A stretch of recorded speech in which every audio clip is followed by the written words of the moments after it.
우리 옆 사람하고 한번 이렇게 인사하고 시작할게요. 당신이 교회입니다. 그리고 한번 다시 옆 사람을 인사하세요. 그러면 조금 더 마음이 좀 갑니다.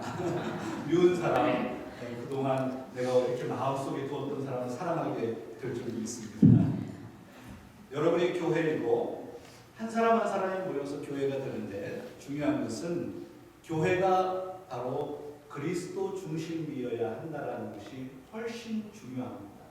그래서 오늘 저는 엘 센트로라고 하는 이 엘 센트로가 더 센터라고 하는 의미이거든요. 그래서 저는 엘 센트로, 크리스토 엘 센트로, 중심 대신 바로 그리스도에 대해서 여러분에게 같이 설교를 좀 나누기를 원합니다. 그래서 오늘 보니까 사막 한가운데 이렇게 세워진 아름다운 오아시스와 같은 엘 센트로 교회, 이 교회가 바로 하나님의 영광을 드러내는 그런 고귀한 교회가 되는 줄 믿습니다. 그럼 이럴 때 또 아멘 해주시는 겁니다. 귀한 이 엘 센트로 교회에 하나님의 영광이 충만하게 드러나는 건강한 개혁교회가 되기를 주의 이름으로 축원합니다. 아멘. 처음에 성도들이 새로운 목사를 만나서 설교를 듣는 것은 굉장히 어려운 일이에요. 그래서 제가 오늘 저와 여러분 이렇게 만나서 설교를 같이 나눌 때에 좀 도움을 드리기 위해서 제 설교의 구성을 좀 말씀을 좀 드리고 시작을 하겠습니다. 설교는 대부분 서론, 본론, 결론으로 이렇게 크게는 이렇게 구조가 구성이 됩니다만 저는 본문을 해석하는 것을 굉장히 중요하게 여깁니다. 그래서 본문을 해석하는 작업, 그래서 본문의 의미를 드러내는, 한번 따라하면 좋겠어요. 본문의 의미. 그리고 두 번째는 그다음에 이 본문의 의미가 성경 전체의 숲이라고 할 수 있는 구속사적인 의미로 어떻게 드러날 수 있는가라고 하는 구속사적인 의미를 다룰 것입니다. 한번 따라하겠습니다. 구속사적인 의미. 그 두 가지를 가지고 본문을 해석해낼 것이고요. 그리고 나서 연관성 한번 따라하겠습니다. 연관성. 그 본문이 이 본문이 오늘 우리의 삶과 어떻게 연관되어 있느냐, 내 삶과 어떻게 연관되느냐라는 이 연관성을 가지고 또 우리의 삶에 마지막으로 어떻게 적용해 갈 수 있느냐 하고 하는 이 어플리케이션을 다루게 될 것입니다. 여러분 한번 다시 따라하겠습니다. 적용. 이렇게 해서 제 설교가 이렇게 네 가지 포인트로 구조화될 것입니다. 본문의 의미 해석, 구속사적인 의미 해석, 그리고 연관성 적용, 이 네 가지로 설교가 구성되어 있습니다. 그래서 이렇게 생각하시면서 같이 설교를 한번 같이 들어가도록 하겠습니다. 본문의 의미를 해석할 때 오늘 우리가 읽었던 마태복음 1장 1절에 있는 말씀을 여러분 같이 한번 다시 읽기를 원합니다. 한번 다시 읽어보겠습니다. 의미를 생각하고 같이 읽어볼게요. 아브라함과 다윗의 자손 예수 그리스도의 계보라. 다른 성경에는 세계라, 족보라 이렇게 해석할 수 있죠. 이 본문을 통해서 우리가 본문을 해석하는 데 있어서 중요한 두 가지 키워드를 다룰 텐데 첫 번째는 무엇이냐면 바로 예수 그리스도에 대한 환희입니다. 여러분 한번 같이 좀 따라하면 어떨까요? 예수 그리스도에 대한 환희, 예수 그리스도에 대한 기쁨, 예수 그리스도에 대한 외침. 오늘 이 마태복음 1장 1절에 있는 말씀을 성도님들이 읽으면서 이거 또 지루하다, 또 족보 이야기네 하고서 그냥 덮어버리는 경우가 있고 그렇잖아요. 그런데 그것이 아니고 오늘 마태복음에 기록되어 있는 이 말씀은 예수 그리스도에 대한 환희라는 거예요. 이 말씀을 대할 때 기쁨과 환희와 외침이 있다라는 거예요. 작년 2022년 12월에 영국의 시사 주간지인 더 이코노미스트라고 하는 시사 주간지에 이런 기사가 있었습니다. The Year of the Underdogs. 그 무슨 이야기냐면 언더덕의 해다. 작년 2022년은 언더덕의 해다. 이거 영국 시사 주간지가 얘기했습니다. 언더덕이 무엇인가요? 개싸움 아시죠? 개싸움에서 밑에 깔린 개를 흔히 언더독이라고 하잖아요. 다른 말로 표현하면 약자입니다. 루저입니다. 패배한 자입니다. 이길 수 없는 자를 가리킬 때 세상에서는 언더독이라고 하는 단어를 씁니다. 그래서 이 영국의 그 시사주간지인 이코노미스트에서 말하는 것은 무엇이냐면 작년 2022년은 언더독의 해였어 라고 얘기합니다. 여러분은 어떻습니까? 작년 한 해 어떤 해였습니까? 승리의 한 해였습니까? 아니면 패배의 한 해였습니까? 아니면 우리의 삶 속에 늘 승리와 패배가 오고 갑니다. 그럴 때 나는 밑에 깔려 있다고 느꼈을 그때, 나는 루저라고 생각할 그때에 여러분은 어떠한 신앙의 삶을 살아내셨습니까? 언더독이라고 하는 이 말에서 사회학적인 용어가 발생이 됐는데 그것은 무엇이냐면 언더독 이펙트라고 하는 것입니다. 언더독 효과. 이것은 무엇이냐면 약자, 패배하는 사람, 지고 있는 밑에 깔려 있는 것 같은 사람에게 심리적으로 더 이렇게 마음이 가는 그런 심리 현상을 가리켜서 언더독 이펙트라고 합니다. 그래서 시사주간지였던 이 이코노미스트가 얘기하는 것은 무엇이냐면 그러면 작년에 어떤 일이 있었냐 우리의 삶 속에. 여러분 코비드가 있었습니다. 코비드가 2020년부터 3년 동안 우리를 괴롭혔습니다. 엘센트럴 교회도 마찬가지 아닌가요? 여러분들도 마찬가지죠. 그 코비드에서 벗어난 한 해가 되기 시작했다라는 거죠. 그러면서 여러 가지 분야를 설명하는데 그 중에 여러분 작년에 월드컵 혹시 카타르 월드컵 보셨죠? 겨울에 했던 그래서 사람들이 많이 봤던 경기입니다. 그 가운데 우리가 막 기뻐서 뛰었던 그런 경기들이 있습니다. 모로코가 아프리카에서 처음으로 4강에 진출했어요.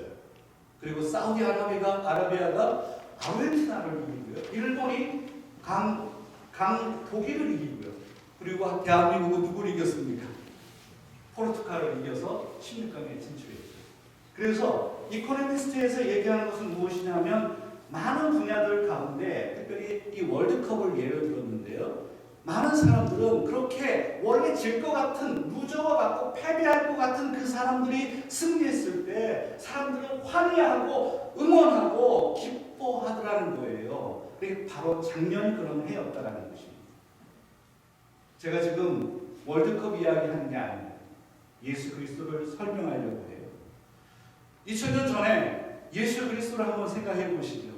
2000년 전에 로마의 박해 속에서 나라를 잃고 사람들이 죽어나가고 그 당시 예수 그리스도는 루저처럼 패배자처럼 끌려가서 십자가에서 처형당하는 완전히 로마의 입장에서 봐서는 이 사람은 완전히 패배자입니다. 당대에 2000년 전에 가장 언더독 밑에 깔려있는 개처럼 그렇게 우리의 심리를 억눌렀던 그리고 그 당시 이스라엘을 억눌렀던 바로 언더독의 대표자 예수 그리스도. 그런데요, 마태가 무엇을 얘기하느냐 하면 그렇게 로마의 박해 속에서 정말 처참하게 죽어간 그래서 십자가에 달리신 그 예수는 그렇게 로마의 입장에서는 언더독, 루저와 패배자이지만 그러나 예수 그리스도가 돌아가시고 나서 30년, 40년 후에 마태는 마태복음을 기록합니다. 그리고 신약 성경에 가장 먼저 기록되어 물론 마가복음, 누가복음 다음에 마태복음이 기록되었어요. 그러나 성경 구성상 마태복음 가장 첫 번째 구절 아브라함과 다윗의 자손 예수 그리스도의 계보라라고 하는 이 메시지는 바로 기독교의 엄청난 언더독 효과를 보여주는 것입니다. 마태가 무엇을 이야기하는 것이냐면 예수 그리스도는 그냥 깔려서 죽은 세상 사람들이 봤을 때 루저와 패배자가 아니고 바로 아브라함의 자손이며 다윗의 자손이신 예수 그리스도는 바로 우리의 구세주입니다라는 것을 이 한 절에서 선포하고 있는 것이죠. 그래서 이 말씀을 읽을 때마다 유대인들은 특별히 로마의 박해가 계속 되어 갔습니다. 예수님이 AD 30년에 돌아가시고 그리고 한 3, 40년 동안에 계속해서 로마의 박해 속에 굶주려 있는 바로 유대 그리스도인들은 마태복음의 1장 1절을 읽으면서 소리칩니다. 환호합니다. 와우! 예수 그리스도. 그분은 밑에 깔려있는 개가 아니고 바로 우리를 구원하시기 위해서 이 땅에 오신 예수 그리스도 메시아이시구나. 할렐루야. 네. 여러분, 이 환희가 있어요. 마태의 이 고백은, 이 선포는 그냥 아주 족보 이야기 이게 아니고 마태의 이 선포는 환호하는, 기뻐 날뛰어야 하는, 승리를 못 이겨서 정말 이 하나님 앞에 춤춰야 할 바로 예수 그리스도의 환희를 소개하는 기쁨의 메시지라는 사실을 여러분 기억할 필요가 있습니다. 두 번째, 오늘 이 본문을 통해서 이 본문의 의미를 이해할 때 두 번째, 족보의 의미를 파악하는 것이 굉장히 중요합니다. 한번 좀 따라하면 어떨까요? 족보의 의미. 족보의 의미는 무엇일까? 마태복음 1장 1절에 아브라함과 다윗의 자손 예수 그리스도의 세계라. 마태는 하나님 나라와 그 나라의 주인공이신 예수 그리스도를 소개합니다. 무엇을 통해서요? 족보를 통해서. 신약에는 족보가 특별히 공간복음에 두 군데 나와요. 마태복음 1장 1절부터 16절 그리고 17절까지죠. 그리고 또 어디가 나올까요? 다 아시면서도 말씀 안 하시고 계시는 거죠. 누가복음 3장 23절부터 38절까지입니다.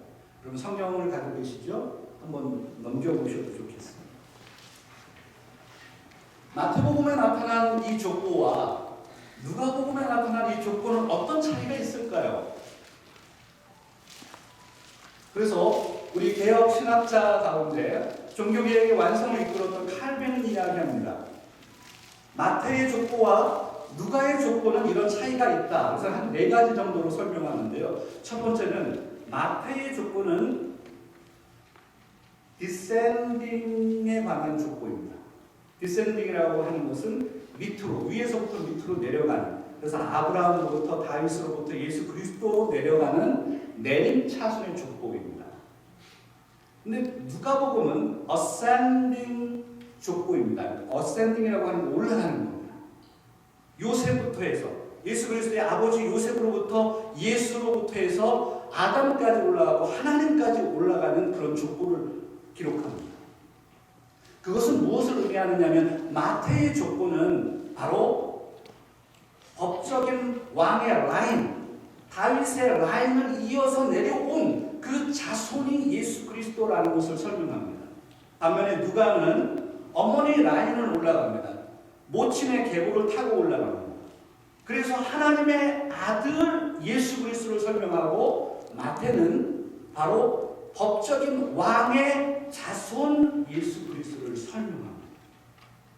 그래서 마태복음의 족보는 디센딩의 족보이고 누가복음의 족보는 어센딩의 족보입니다.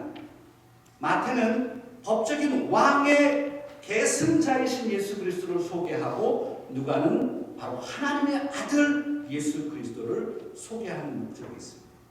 그것이 바로 칼빈이 얘기했던 첫 번째 차이점이에요. 두 번째는 무엇이냐면 여러 가지 차이점이 있습니다만 두 번째는 마태는 아브라함 이전의 사람들은 생략했습니다. 마태복음에 아브라함 이전의 사람들이 있어요? 없어요? 없습니다. 누가복음은 전체 아담까지 전부 거슬러 올라갑니다. 세 번째, 마태와 누가 동일하게 같은 이름을 다른 이름으로 이렇게 반복해서 이렇게 설명하기도 합니다. 그리고 이제 네 번째가 중요해요. 네 번째는 뭐냐면 마태복음을 한번 펴보십시오. 마태복음 17절에 보면 마태의 족보가 몇 대로 기록되어 있다라고 설명하죠? 42대 14대씩 세 그룹으로 그룹화했습니다. 왜 그랬을까요? 이게 마태의 족보에 숨겨져 있는 비밀입니다. 성경에는 의미가 없는 게 하나도 없어요. 하나님의 영감으로 기록된 성경은 의미 없이 지나갈 곳이 아무것도 없습니다. 14대씩 세 개 그룹으로 나눈 이유가 무엇일까? 유대인들은요, 게마트리아라고 하는 그런 의미를 가지고 있는 단어가 있습니다. 한번 여러분 따라 한번 해보세요. 게마트리아. 이것은 무엇이냐면 유대인들은 자신의 이름이죠. 자신의 이름의 자음을 숫자화 시켜가지고 그 의미를 파악해내는 그런 습성이 있습니다. 유대인들이. 그래서 다윗은 우리가 영어로 하면 데이빗이죠. D 그 다음에 자음만 뽑아낸다면 D, V, D입니다. 그래서 이걸 숫자화 시킨다면 예를 들어서 A, B, C, D 우리 영어의 알파벳은 이렇잖아요. A, B, C, D 이렇게 가죠. A는 1, B는 2, C는 3, D는 4 이렇게 계산을 할 수가 있죠. 마찬가지로 유대인들의 히브리 언어에서 알렙, 베트, 기멜, 달렛이라고 하는 이 A, B, C, D 이렇게 알파벳이 있습니다. 다윗은 달렛입니다. 달렛, 와우, 달렛으로 되어 있어요. 와우, 달렛은 4, 와우는 6, 달렛은 또 4예요. 4 더하기 6 더하기 4는 몇일까요? 14. 그것은 무엇을 의미하느냐면 다윗의 계보를 이어서 다윗은 이스라엘 백성들이 가장 사랑했던 왕입니다. 법적인 왕이에요. 왕의 계보를 이어받아서 왕의 바로 자손으로 태어나신 법적인 대리인 그분이 바로 예수 그리스도라는 것을 설명하는 것입니다. 그래서 마태복음의 14대 세 그룹으로 42대를 설명하고 있는 것이죠. 자, 이제 좀 어려운 해석 부분은 좀 정리하고, 자, 그러면 제가 지금 첫 번째 본문의 의미를 파악하는데 두 가지로 설명했습니다. 하나는 무엇이냐면 마태복음 1장 1절을 읽으면서 그것은 예수 그리스도에 대한 환희다라는 것과 더불어 족보의 의미를 설명했습니다. 이 마태복음 1장 1절부터 17절까지 나와 있는 이 말씀의 의미는 도대체 무엇이냐면 바로 Who is Jesus? 예수 그리스도가 누구신가라는 것을 질문하고 대답을 주는 것입니다. 예수 그리스도는 누구신가요? 바로 아브라함과 다윗의 자손으로 오신, 이 땅에 오신 바로 왕, 하나님 나라의 왕이시며 바로 우리를 구원해내실 구세주 메시아이시다라는 것을 설명하는 것입니다. 사랑하는 여러분, 예수 그리스도는 여러분에게 어떤 분이신가요?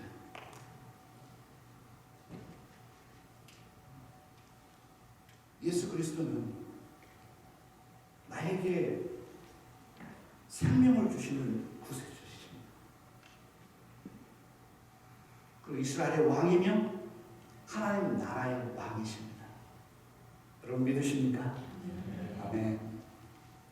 이제 첫 번째 큰 산을 넘었습니다. 본문의 의미를 파악을 했다면 두 번째, 구속사적인 의미는 도대체 무엇일까? 오늘 본문이 성경의 전체 구속사, 하나님의 구원의 계획 속에서 이 본문이 어떻게 읽혀질까? 여러분 같이 한번 따라하면 좋겠어요. 마태의 족보는 하나님의 언약 사상에 기초하고 있다. 무슨 사상이요? 언약 사상. 이 마태복음은 칼빈이 이야기합니다. 칼빈이 마태복음 1장 1절부터 17절까지 나와 있는 특별히 1장 1절의 이 족보는 바로 언약 사상에 기초하고 있다. 언약 사상이라고 하는 것은 성경을 관통하는 굉장히 중요한 개념입니다. 구약에 39권의 성경이 있고 신약에 27권의 성경이 있는데 이 성경의 전체 주제는 하나님 나라입니다. 이 하나님 나라의 전개 방식이 무엇이냐면 바로 언약 사상입니다. 언약 사상은 징검다리와 같아요. 그래서 이 징검다리를 건너면서 누구를 만나게 되느냐면 바로 예수 그리스도를 만나게 됩니다. 구약의 언약 사상들을 한번 생각해 볼까요? 제일 먼저 언약 사상이 나와 있는 곳은 창세기 1장입니다. 1장 26절부터 28절에 있는 말씀, 바로 아담, 사람을 만들어서 하나님의 대리 통치자로 세우셨죠.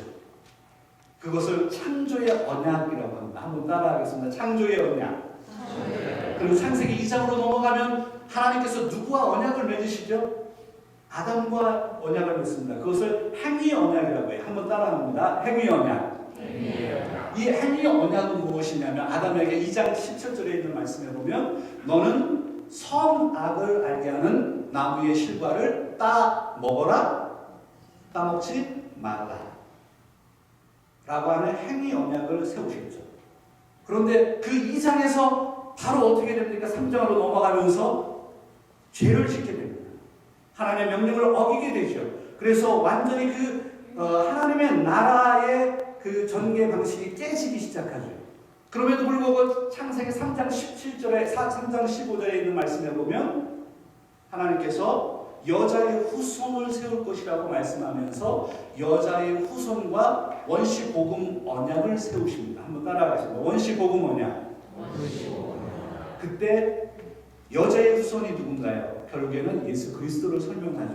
처음으로 복음을 제시합니다. 그리고 나서 또 넘어가면 누구와 하나님께서 언약을 맺으시죠? 노아와 언약을 맺습니다. 노아의 언약, 창세기 9장. 그리고 또 넘어가면 누구와 언약을 맺습니까? 아브라함과 맺습니다. 오늘 마태복음 1장에 보면 누가 가장 먼저 나와요? 아브라함과 다윗의 자손 예수 그리스도 이렇게 보라. 아브라함의 언약을 드러냅니다. 아브라함의 언약은 확대된 구원 계시의 언약입니다. 그리고 나서 출애굽기로 넘어가면 누구와 언약을 맺습니까? 모세와 언약을 맺습니다. 출애굽기 19장 24장에. 그래서 율법을 주시고 선막을 주시면서 하나님의 임재를 느끼는 백성들이 어떻게 살아야 되는지를 설명합니다. 맞죠? 그리고 넘어가면 여러분 조금만 참으세요. 거의 다 됐어요. 조금만 참으시면 돼요. 그리고 넘어가면 누가 나오죠? 다윗과 맺은 언약이 사무엘하 7장에 나옵니다. 그리고 나서 사무엘하 이하에 선지서가 나오죠. 선지서에 이사야와 언약을 맺습니다. 예레미야와 언약을 맺습니다. 에스겔과 언약을 맺습니다. 그것을 새 언약이라고 합니다. 한번 따라하겠습니다. 새 언약. 그 새 언약은 무엇이냐면 성령께서 내 마음에 내주하셔서 인간들이 실패하지 아니하고 인간들이 실패한다 하더라도 바로 하나님의 주권적인 섭리를 통해서 하나님의 구원 계획이 완성될 것을 설명합니다. 그 새 언약의 성취자가 누구신가요? 바로 구약을 마무리하면서 신약 마태복음 1장 1절을 넘어오면서 바로 아브라함과 다윗의 자손 예수 그리스도라고 설명합니다.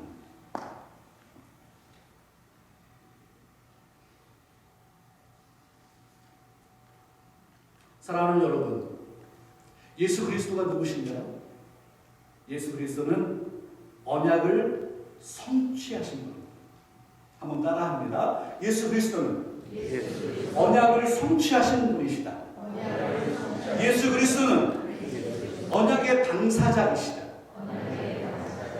그것이 바로 마태복음 1장 1절로 17절에 있는 말씀의 의미입니다. 수고하셨습니다. 이 어려운 해석을 잘 따라오셨습니다. 본문의 의미, 구속사적인 의미를 통해서 저는 예수 그리스도가 누구신지를 설명했습니다. 그렇다면 이 본문이 오늘 저와 여러분의 삶에 어떻게 연관되어 있을까요? 이제 연관성에 대한 설명을 하겠습니다. 우리는 한번 따라하겠습니다. 우리는 버려진 자가 아니라 하나님께 속해 있는 자입니다. 여러분, 이민 생활 외로우시죠? 저도 이민 생활 18년째 이렇게 하고 있는데요. 많이 외로워요. 여기 엘센트로 사막 한가운데 여러분들이 사시고 계신데 외로우시죠? 때로는 진짜 인연이 없어서 내 가족들이 다 돌아가시기도 하고 홀로 남아있기도 하고 또 이민 생활이 외롭잖아요. 그래서 나만 이렇게 아이솔레이트 되어 있는 것 같기도 하고 그럴 때 여러분 생각하세요. 나는 버려진 자가 아닙니다. 예수 그리스도가 우리의 조상이고 예수 그리스도의 자녀가 저와 여러분들이에요. 저와 여러분들은 버려진 자식이 아니에요. 하나님과 나와 연결되어 있고 커넥티드 되어 있고 하나님의 자녀이며 예수 그리스도의 자녀가 저와 여러분들인 줄 믿습니다. 그래서 이런 표현이죠. We belong to Jesus Christ. 우리는 예수 그리스도께 속해 있습니다. 그럼 위로를 받으시길 바랍니다. 이제 마지막으로 적용적으로 넘어가겠습니다. 저는 이 본문을 통해서 저와 여러분들의 삶에 이 말씀을 어떻게 적용해 가면 좋을까? 한번 따라하면 좋겠어요. 예수님이면 충분합니다. 예수님이면 충분합니다. 영어 표현에 Jesus is enough라고 하는 그런 표현이 있습니다. Jesus enough. 예수님이면 충분해요. 그래서 이 본문이 오늘 우리의 삶 속에 어떻게 말씀으로 적용되느냐 하면 여러분 위로의 메시지를 이 본문이 우리에게 전하는 것입니다. 너 외롭지? 너 지금 경제적으로 어렵지? 결핍되어 있어? 건강에 문제가 있어? 이민자로서 외롭지? 비즈니스도 지금 어려움이 있어? 코비드 때문에 어려움이 있어? 무엇이 결핍되어 있니? 그때 이 본문이 우리에게 말씀하는 것은 무엇이냐면 바로 예수 그리스도가 있잖니. 예수 그리스도가 너와 함께 있고 예수 그리스도가 바로 너의 구세주이고 너의 바로 아버지 아니니? 너는 밑에 깔려있는 언더독이 아니야. 일어나서 바로 예수 그리스도와 함께 걸어라.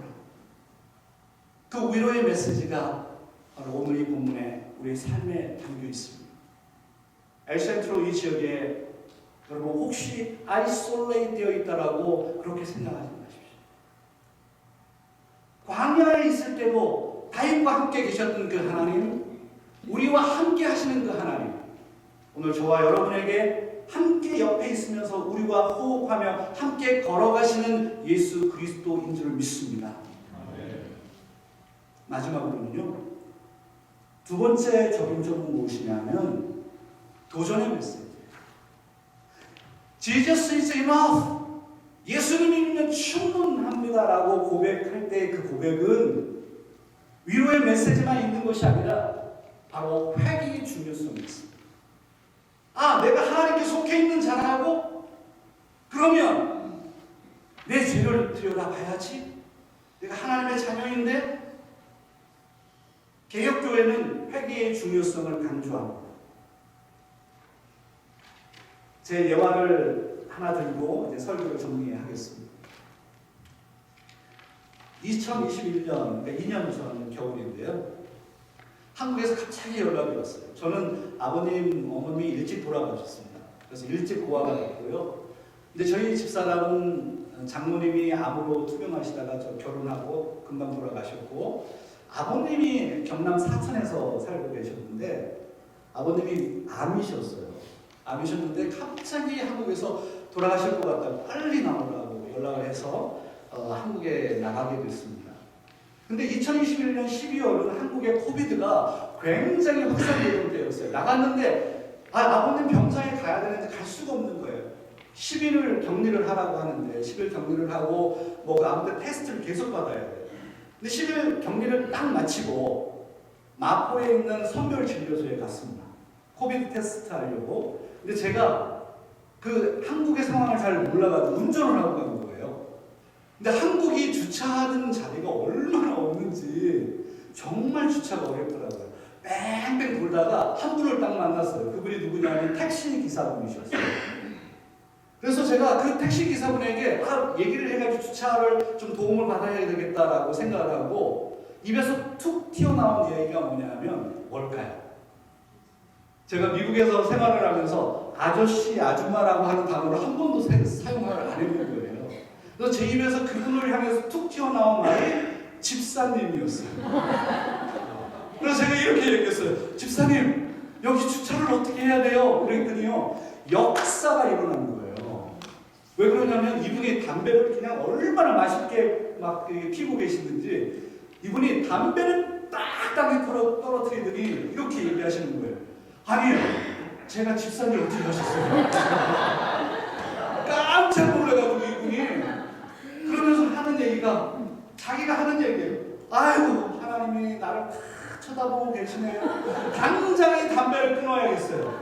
이렇게 얘기하는 거예요. 아니, 제가 그분을 알기를 해요. 뭐를 해요? 그냥 집사님 딱 던졌는데 그분이 반성을 하고 회개를 하고 돌이키는 거예요. 그래서 제가 그때 깨달은 게 있습니다.